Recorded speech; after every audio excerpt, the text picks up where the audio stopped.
Welcome back to another episode of Business Mastery for Startups, Scale-Ups, and Early Stage Companies with your host, Jerry Gadori. That's me. And our guest this week is Vincent A. Lanci.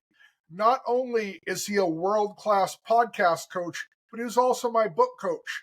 The book Destination Employer wouldn't be what it is without the help that he gave me. And what we want to talk about today is some alternate ways that business owners, entrepreneurs, small business folk can get attention beyond the obvious, like LinkedIn and marketing and advertising. Before we dig into that, though, Vincent, would you care to introduce yourself, share a little bit about your story? Jerry, thanks for having me. It's always great to have an excuse to talk to you. As you mentioned, we met doing our book coaching experience, had a great time putting out Destination Employer. If you haven't read it, make sure you read it. I'm a podcast coach, a book coach based here in Tampa, Florida. We'll get into my story, I'm sure, at some point, and what's led me to really focus on these alternate ways of income, as you talked about. Yeah, it's interesting, and I think we should talk about your story because Vincent has an amazing story, a very inspirational story, and it's fueled a lot of the efforts and ideas that he's come up with, which I think is great. But first, before we dig into that part, let's talk about some alternative methods for entrepreneurs to get attention. LinkedIn is obvious for the majority of us. If we're in the B2C community, and that's what our service or product does, we're all over LinkedIn. But what are some other ways that entrepreneurs can get attention and get some notoriety in their marketplaces? It's a great question, Jerry. For me, it's all about the opportunities I had in front of me. Not that they weren't good opportunities. I didn't like the opportunities that were there. When I was 21, I was hit by a car leaving a bar when I was walking home. And after I woke up out of a coma almost a week later, everything changed. I no longer was chasing that corner office with the job title, but I started writing after a few kicks in the butt from a few great mentors. Big shout out to Lee in the beginning. Got left for dead out in the world. From there, still didn't like what was in front of me. Still on a solopreneur budget. What did I do? I said, I'm going to start a podcast. From there, I created these mediums that now have changed my life and created a company for me. As you can see, Left for Dead Incorporated. I do my speaking and my book coaching through, but podcast coaching, podcast production, coming alive podcast production is up and running. And I, just like with Jerry's project, I have more satisfaction now of helping someone else get to that finish line than that joy and emotion I had doing it on my own, because I did it. I remember getting that author copy in the mail. I remember putting out that first podcast episode.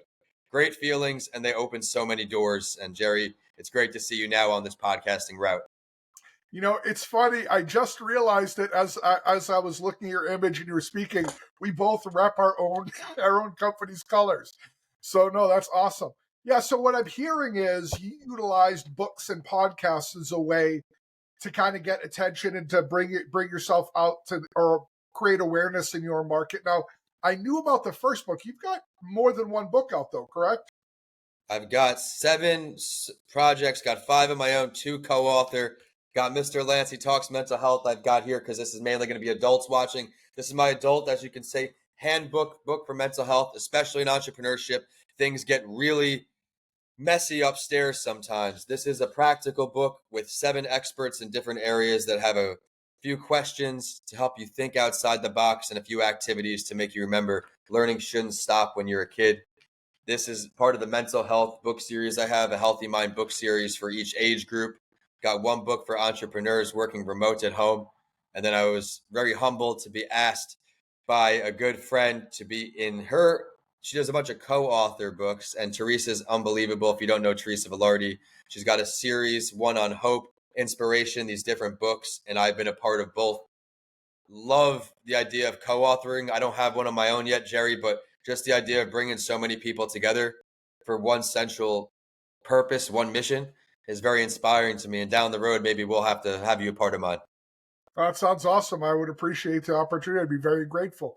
So for you, writing books has helped to expand your presence as well, in this instance, a co-author and as a book coach. Is that accurate? Absolutely. Once you start doing one and then you do another, plus with all the work you do in your professional field, you start gaining that authoritative figure status that helps people really move to the next level. And it sure as hell for me, humbled to be on Fox interviews and CBS and all of these things where published author is one of the main credentials that get me there. Top global percent podcaster, cool. That helps. But the published author is something that I take great pride in. There's all these silly stats out there, Jerry. I'm sure you've seen a bunch of them where people that start a book actually finish the book. It's a very, very small amount. So crossing that finish line and now helping other people get there just means so much to me. No, absolutely. And you mentioned or a trusted authority or authority figure. I know for me, once I got Destination Employer out, it really opened a lot of doors for me as well. Same thing you described by utilizing the published author status. Really, people respect that a lot. It gives you an opportunity to access folks in a way that I don't think that you could otherwise. And for a price point that you may not be able to get involved with that person anyway. Everyone from, Bezos, figures like that have these books out there, Elon Musk, they're giving you their information that they put part of their life to put into, and they're giving you that for $20, $30. You're getting a look 100%. into their journey. And we spoke about before the episode, what works for some doesn't work for everyone. The more stories you put yourself in front of, you pick up little bits and pieces from there and you apply it to your own. Every podcast interview I do as a host or a guest, you learn something from that person, and you bet that I've learned a ton from Jerry, and I hope the same has been for him throughout our friendship. No, absolutely. Yes. And that long dragon tail of content value can't be forgotten. The book itself, I think it creates, again, a different way for people to interact with you. I'll take a quick aside. Before I started Destination Employer, before I started the company Redbeard Solutions, I owned a company called Influence Understood. And I had a podcast there that I ran for about 2 years, a weekly podcast. This was early stages of podcasting. I recorded it and edited it in GarageBand. I uploaded it from there to Apple. It was pretty basic. That's how I started. Yeah, you got to start somewhere. And the thing that was neat about it was this, and this is why I mention it here, is I didn't get a ton of business from it. Like when I talked to people first time, how'd you hear about me? It was almost never the podcast. But literally every single person who signed a large contract to do business with me long term, literally every one of them, when I spoke to them, said, I downloaded your entire podcast library and listened to it before I signed this proposal. So I think things like books, podcasts, they really give you a huge opportunity. It's a credibility standpoint as well, where you always talk about unique value props. The pessimists may say, oh, there are a lot of books, there are a lot of podcasts. But ask him about authenticity. The authenticity will rise to the crop. We know everyone has an authenticity sniffer. When you tune into my shows, you see the energy, you see the value I bring, not just from me, but from guests like Jerry. Jerry's been on all my shows. Jerry comes on and he shares his authentic experiences, which as hosts, that's all we can ask for. 100%. And authenticity is so huge. People are such incredible authenticity sniffers. And you hit it on the head. There's a million books on business development. There's a million books on recruiting. There's a million books on this. But when it's yours, it's different. Because you can say to somebody, hey, I wrote this book. This is my methodology. If we work together, this is it. And I got to be honest. If they're serious about working with you, I can't imagine that they're going to balk at a $15 paperback cover price if they're thinking about signing a $10, $20, $100,000 year-long agreement with you. 100% right. They're going to do their due diligence. If they're putting up real money, anything over $100, someone's probably going to at least Google you and see what you have going on. It's a great preview to what you have going on. I can't speak highly enough any of that stuff. Books, podcasts, putting yourself out there and opportunities you create. It's something that changed my life. And even spoiler alert, in my podcast book that's coming out, Jerry's got a shout out in there talking about being authentic in there. And I talk about being the authenticity sniffer. There are how many podcasts out there? Over 4 million, I think it is now. Out of that 4 million, I think only 10% of them do weekly shows.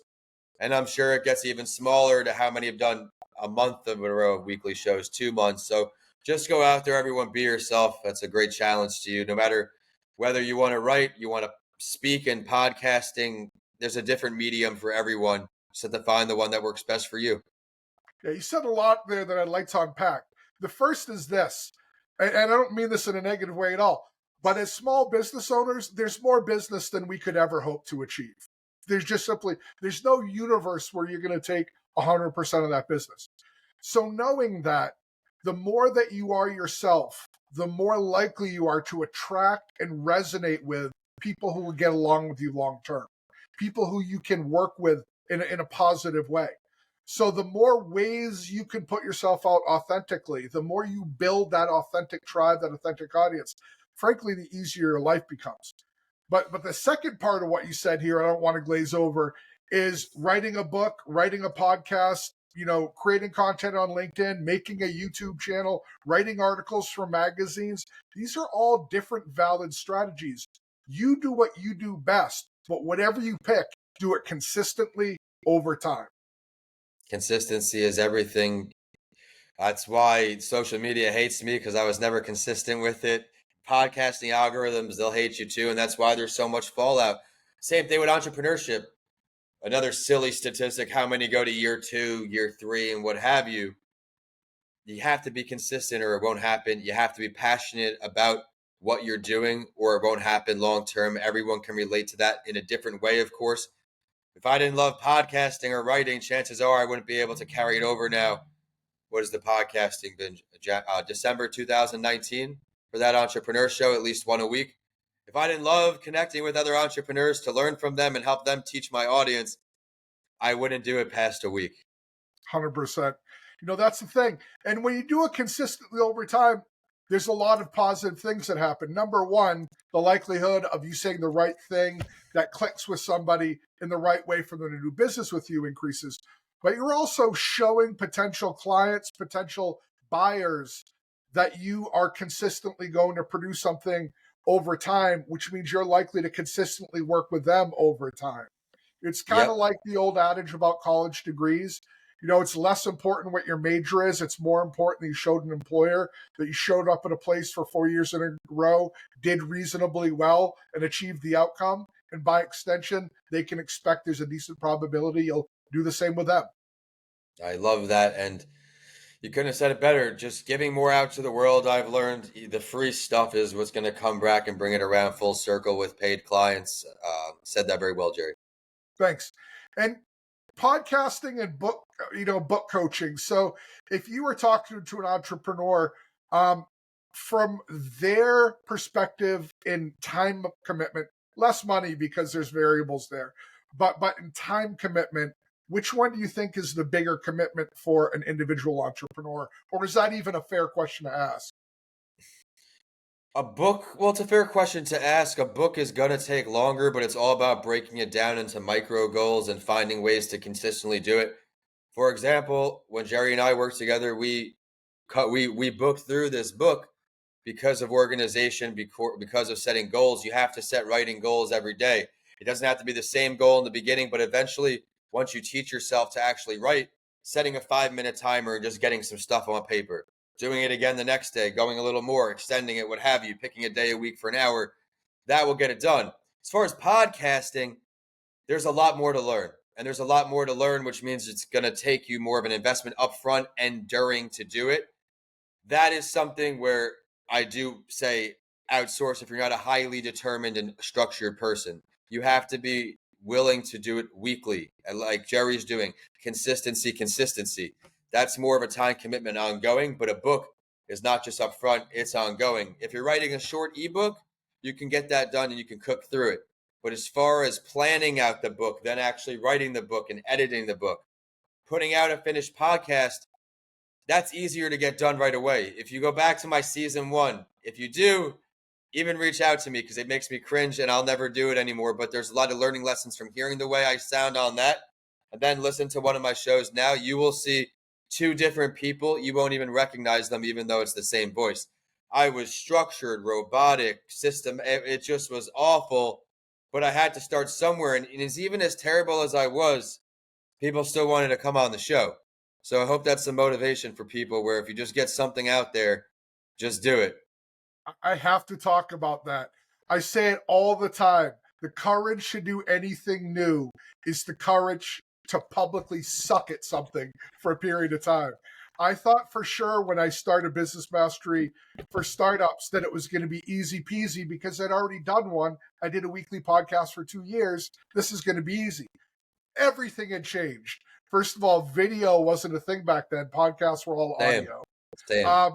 So there was that. Second, the editing was simultaneously more complex, but the software you used was easier. So it was kind of a trade-off there.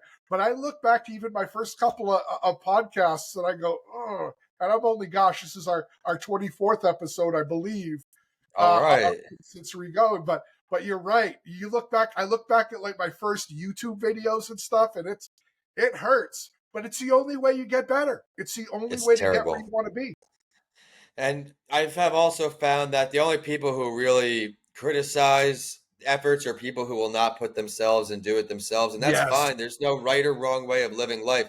So contrary to people's, I like to be behind the scenes. I like producing these podcasts now. I like doing all these things. Some people prefer to be on the front. That's fine, but you got to be able to do both. If you're going to grow your business, you're going to have to show your face at some point. You can be a behind the scenes guy once you're up and running, which I'm doing with Coming Alive podcast production. I'm not really involved in any of that. I have someone in place to handle every step of the process, but I'm still overseeing it. It's still my name. People, I'm networking. I'm introducing my company. It's still a reflection on me. Yeah, and there are many ways to the top of the mountain, and I won't besmirch anybody else's path. But one of the things Exactly. you and I have that's very similar is I prefer to do every job in my company, even just for a little while to get a feel for it, so that when I'm Oh, recruiting and yeah. training and managing, I know at least to an extent what it's like to sit in that seat. I'm trying to have everything systematic Yep. approach where the next guy coming in can go ahead and handle that for my podcast episodes for depending on which client it is. If we're doing a teaser before teaser, intro music, show, end music, it depends what it is. But there's documents that way someone can come in and it doesn't matter. Maybe you're using GarageBand, maybe you're not. It doesn't matter. You're able to come in and follow that. As far as my onboarding coach, the onboarding deck, there's a deck and I have a tutorial video that teaches the onboarding coach exactly how to go through that video.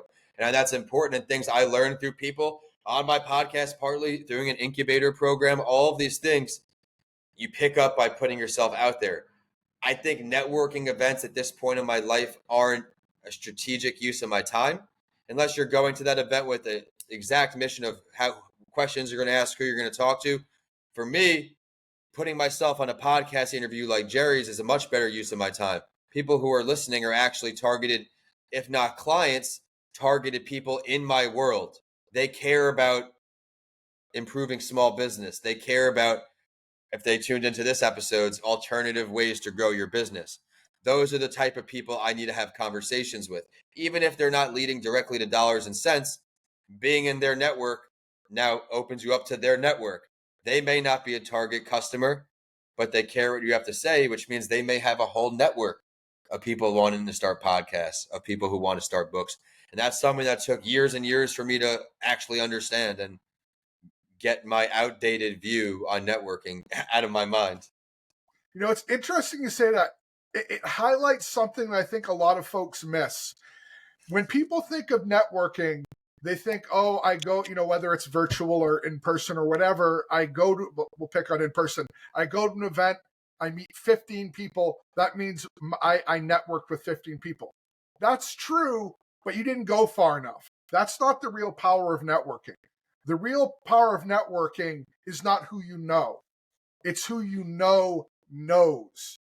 Because what happens Exactly. is when you meet that person at that event or through a podcast and DMing after or whatever, you create that relationship, and they might be the one who, once you've developed a strong enough relationship with you, refers you to a person who might be the one that blows your company up, that puts you on the And map. that's 100% true. And I Yep. talk about I got like onboarding videos for new clients. I talk about how I was doing substitute teaching, not in the entrepreneurship space. And I'm talking about with the partner teacher what I do outside. I'm like, oh, this was years ago. I hosted that entrepreneur show. I wrote my first book a minute ago. Oh my God. My boyfriend's an entrepreneur. And from there, I had 5 guests on that entrepreneur show. That like 5 guests is unheard of when you ask for a referral. Getting 5 guests is big time. And that's because I was excited about it and not prejudging who I was speaking with. You can network and have those initial conversations, but what are you doing after that talk? Are you following up with that email address on that business card? Are you following up again? If they don't answer, maybe the second time I'll hold back. But what are you doing to actually forge a relationship, forge a friendship, even where I'm now putting myself in the shoes of maybe it's less selling, and back to the roots of keep building these relationships, having more conversations with the people that you trust, the people that you've gotten along with on your journey. And from there, do our best to help each other. Exactly. My attitude has always been I help whoever I can, wherever I can, whenever I Mm-hmm. can, with whatever resources I have available at that time. So I it love might that. be that when I interact with somebody, I don't have a ton of time, I'm in the middle of a project, I'll help them to the best of my ability. It might be Mm-hmm. that I have a lull, a lot of bandwidth, and I can help them way more the next time. But I've found when you do that, when people realize that you care about their outcome, suddenly, as if by magic, they care about yours. And Mm-hmm. that's been very effective for me. And frankly, being a decent human being doesn't cost anything. So, A hundred so there percent. you go. I love it. I love it. So let me ask you this. So you are a book coach. You are a podcast coach. I understand what a book coach is. That's pretty straightforward. If you're thinking of writing a book, you reach out to Vincent and he can help you get there with whatever level of service you require. But a Yeah. podcast coach, what does that mean? Podcast coach can also be at any step of the process, but people may think, oh, podcasting, there's a lot of them. It can't be that hard. But there is some steps involved. I'm telling you firsthand, I failed at this process countless times. And that's what actually led me to do this, to help other people avoid those pitfalls. No matter what, whether you're doing a full service or not, we run through my course. I need you to understand exactly what's going on, even though my team's doing all the heavy lifting, whether it's networking to get the guests, preparing the guests, recording the guests, editing the guests, uploading the guests, following up with the guests, marketing the guests, all of these things, rinse and repeat. There are processes in place to do that, and I try to make it just a little bit easier. Some people want to do it on their own. Of course, there's coaching. Some people want the one-on-one experience. My team can offer you that too.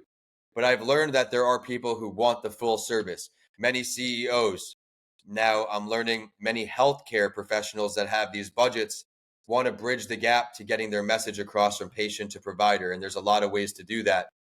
So from there, that's where the fun really happens for the people that do those bigger packages. I've now started guaranteeing top 10% global podcasts with all my packages that are at least 6 months. I'm now giving away a headset and microphone to all people that aren't in-person video where you have your own setups because I care that much about your outcome and product. People laugh at me. Not always anymore, but before, why are you wearing the headset? When I'm recording with a headset, I'm at home. I live very close to a main road and in an apartment complex where there's always some chaos going on. With the headset, I'm able to control the full audio output from Jerry. I'm a guest on his show right now. I've had guests who come on my show, and no matter how much fancy equipment you have, you can't get rid of certain background noise. I've become a recovering perfectionist from my early entrepreneurship days where if a dog barks, so what? Someone knocks on the door, so what? The phone rings, play it off. But there are family members in houses having full conversations that I'm not able to blur out if someone's on my podcast. And things like that, little tips to the trade I like to offer. I'm doing my best to get the free resources up there as we've highlighted this whole show where I want to give people glimpses into each of those steps of the process I spoke about because I want to at least get you started on the right foot. If you're able to do it on your own because of a little help I gave, that makes me really happy. It doesn't matter if I didn't earn you as a client, I helped you accomplish your goal. I'm able to help you out in a lot of ways and just adding someone new to my network.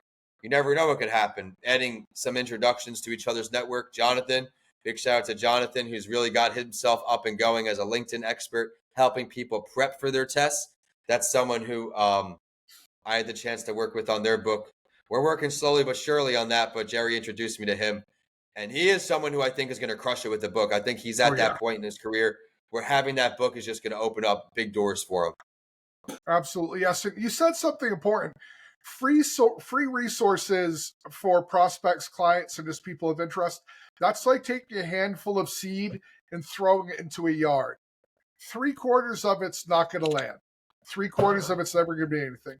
1/4, 3/4 of that 1/4 is going to get eaten by birds and whatever. But that small percentage that lands can be a meaningful difference. So let me. Oh, go ahead, Vincent. No, also what you just said, before you get a client, they went and looked into everything you had to do. Oh, okay. I'm always going to have a give back component, excuse me. And I've also learned it can't just be about you, because that's not what business is. Even as an entrepreneur, I'm never doing all things alone. I've got my team with me, and I'm helping them. We're all crafting this message together on how to best help the customer. Not everyone's going to be my customer. Not everyone's going to be my client. I learned that the hard way in the beginning after Left for Dead. All my close networks giving me speaking gigs. I'm earning a lot of money doing these gigs. Why the hell would I do anything for free again if I'm already making this kind of money? That your network and your sphere will dry up. There are a lot of people with important messages out there, where if I did a few more free gigs, how much further it would have taken me at that time, who knows? So now I've learned that it can't just be chasing dollars and cents, because if it is, you're not in the right business. Go get the 9 to 5 where they're going to give you that paycheck on Friday every week, because that's what's best for you. It takes Yeah, a unique person to be an entrepreneur, and it's not the best person. I'm not going to say that, but the ups and downs of our daily, weekly, monthly, yearly grinds are not for everyone. yeah, you can't have a service business if you don't have a service mindset. It's just that simple. And I'll say every single business relationship in the history of business relationships is built on two pillars: trust and success. Trust, if there's no trust, you can't have a relationship, and nobody trusts the person that only takes. That's not a relationship. And then success, if there's no success, there's no reason. So I found that to be true. I couldn't agree with you more. Let me ask you this, because Sure. I know me, and I'll talk to you until dinner time. Before we go too much farther, if anybody wants to get in touch with you about speaking, about podcast coaching, about book coaching, what's the best way to get in touch with you, Vincent? Best way to get in touch with me, and thanks for asking, info@vincentalanci.com. That's my email.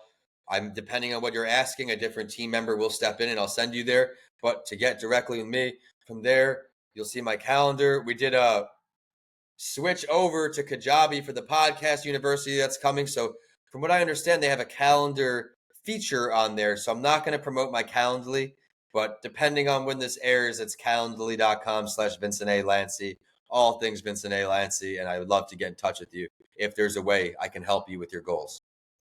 Awesome. And I will put those things in the show notes, like always, under guest info, so that folks that are either watching this on the YouTube channel or listening to one of the audio sections, then they can just catch it there. Anything else you'd like to share as we wrap the show up, Vincent? Well, I'd like to again shine some light on all the great work Jerry does. And I just spoke about how not everybody is target customers for all of us, but what Jerry does is at the supreme of his field. His passion's there. He cares about it just as much as anyone I've ever met. So I want to show him some love there. He does put his heart and his everything into his business. I saw it on the book coaching side. To this day, I've never had a book coaching client that is as attentive and as passionate about the outcome of their product as he was. And that may sound silly. Why would everybody who writes a book not care deeply about it? Jerry, the amount of just free content, again, that he put into that book speaks volumes about his character, why we've stayed into touch all of this time. Anything else I want to share? I'll just share a little more about me. I do a few different things in different ways to help people. You heard about my podcast. You heard about my book coaching. Something I don't really advertise, but I got enough reach outs lately where I have to talk about it right now. A family from Switzerland is actually in Tampa. I've done thousands of one-on-one ESL tutoring, teaching people English as a second language. As an entrepreneur and you give up your corporate job, you got to find side hustles, something that started out as a little side hustle, passion, whatever. Now, with the ESL coaching, that's speaking coaching, that goes right in line here with doing podcasting, writing books. It all helps you amplify your voice. That's what my whole brand is about, getting your message out there in any way that I can help you. Love writing books, love coaching on books, love hosting podcasts, love helping other people launch their podcasts. I've had the chance to do some content with Jerry behind the scenes, waiting on some videos from him to create some more content on the back end. But my whole message is to help people get their message out, whether it's through podcasting, whether it's through writing, or whether it's through tutoring. I can help you do it. My team would be lucky to have you on. That's awesome. I thank you very much for being on the show, and look forward to doing it again soon sometime. Absolutely, Jerry. Thanks for having me on. And everyone, thanks for taking some time to check out our show. Awesome. Thanks again, and we'll talk to you all next week. As always, between now and then, make something awesome and keep being awesome.